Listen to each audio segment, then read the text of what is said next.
It's time to forget everything you learned in kindergarten. Okay, maybe remember not to eat paste, but specifically forget your idea of sharing. Sometimes sharing is good. Sharing a blanket, sharing a good book, sharing a ride in a carpool. Amazing! Most things are better shared, but when it comes to streets, it's time to stop sharing. Specifically, the dreaded Sharrow. If you don't know what a Sharrow is, consider yourself lucky, but it's an icon painted on the ground that instructs motorists and cyclists to share the road. Really, a genius innovation. As we all know, anytime you simply yell at people to start sharing, they immediately begin doing it. The Sharrow is intended to work as urban infrastructure in our congested cities so that bikes and cars can coexist safely on the street. There are several problems with this though. First and foremost, that cars can run over bikes, but bikes can't run over cars. In the urban ecosystem, bikes and cars don't get along. They're natural enemies, in fact. Cars are chained to their gridlock monotony, a money-sucking machine that consumes both natural resources and your expendable income. Drivers are stuck in perpetual road rage, grinding down the road sandwiched between bumper stickers of the worst opinions on earth and someone driving so close they're trying to give you a free colonoscopy. Bikes, on the other hand, are the free spirits of the road, human-powered clean transit fueled by nothing more than a burrito and some donuts. Bikes are the best way to travel in a city, and the only thing that makes bike travel unpleasant is, you guessed it, the cars. There's no better feeling while riding your bike than riding down a road and realizing there are no cars around, so you can just relax for a change, without fearing that a driver will mow you down while scrolling through Instagram. But when they're not mired in traffic, cars can sometimes go faster than bikes, and some drivers get mad that a bike slows them down in their race to the next red light. So these mortal enemies endure their lives in the city, and in response, we try to broker some kind of peace. The solution might be bike lanes, or protected bike lanes, or even better, dedicated car-free streets. Or if your city wants to be as lazy as possible and do the absolute minimum, they'll paint some Sharrows.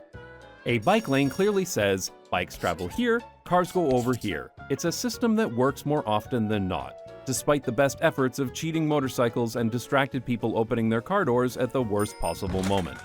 It's like telling two kindergartners, hey, you play over there with your toy, and you play over there with yours. And no more fighting.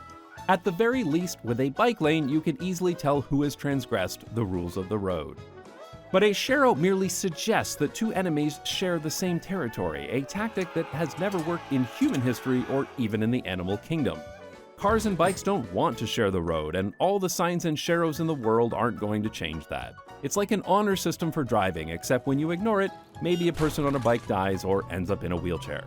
But it isn't just my opinion that Sharrows suck, it's also an opinion held by a little thing called science. According to a study published in the International Journal of Transportation Science and Technology, and then mercifully condensed into a Bloomberg article so that us normies can read it, Sharrows actually make cyclists less safe.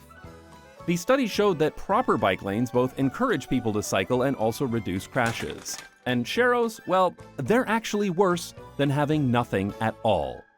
While the exact reason behind this is unclear, some think it gives a false sense of security, especially to novice cyclists. They see the Sharrow and think, okay, we're sharing the road. The paint says we have to, so I guess I can relax. Meanwhile, the driver coming up behind them at 45 miles per hour didn't even see the Sharrow because they were too busy looking up dinner recipes on their phone. Just get to the recipe already, I don't need your whole family history. Or it could be that drivers think Sharrows make the roads safer, so they don't have to worry about it themselves. A study from the UK showed that drivers will pass cyclists closer if they're wearing a helmet than if they're not, so maybe it's the same effect with Sharrows. But believe it or not, Sharrows aren't made from a magical white paint that bounces cars away from bikes.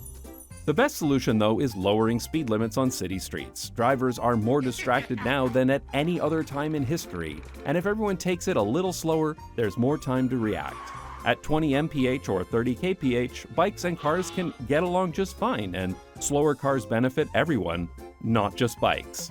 It seems to be a question of when, not if, you'll be in an auto crash, so wouldn't you like it to be on the gentler side? But on faster roads, the hard fact remains. A fast-moving bike still isn't as fast as a slow-moving car. These two creatures are incompatible for sharing the road. Bikes need their own dedicated infrastructure, not only to incentivize more people to use bikes as transportation, but to keep them safe while they're doing it. If your city is still using Sharrows, they're really just paying lip service to bike safety because paint is not infrastructure.